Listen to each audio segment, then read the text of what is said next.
Hello, good morning Survey Chick. Tayo muna mga ka-farmers sa ating siling panigang Laba F1. Grabe mga ka-farmers,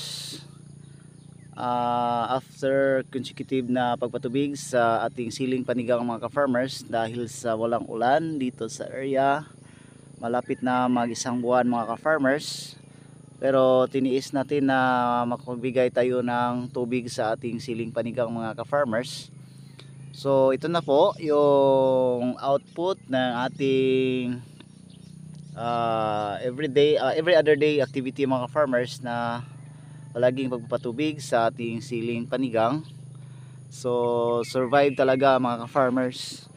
Ganito na po yung mukha ng ating siling panigang. Nako, ang daming bunga. Grabe mga farmers. Grabing bunga talaga mga farmers. So hindi natin ito pakainin mga farmers, tubig lang talaga kasi ang dami pang abono na nakabaon dito, kasi dati itong pinagtaniman ng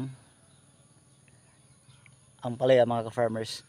Ito lang yung pagkakaiba sa siling panigang mga farmers sa area na kung saan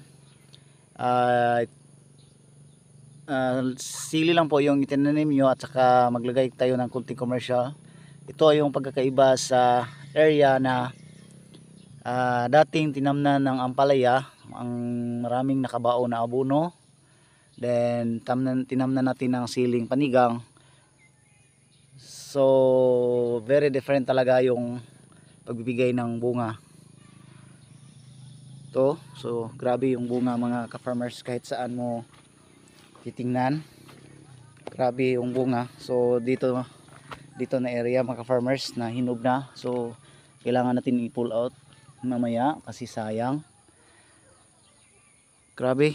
Okay, so ano bang ginagawa natin dito mga farmers? So wala talaga, maliban sa pagpapatubig lang po mga farmers. Then kasi yung presyo sa ngayon mga farmers ay maganda, so papatubig tayo every other day. So, kahapon pinupull out natin yung hinog na sili mga farmers dahil masisira yung puno kung hindi natin i-pull out. So nako, yung anak natin guys, walang ibang maisip kundi pinaglaruan yung siling panigang. Grabe guys, ang daming bunga. Okay lang, dito na lang muna tayo.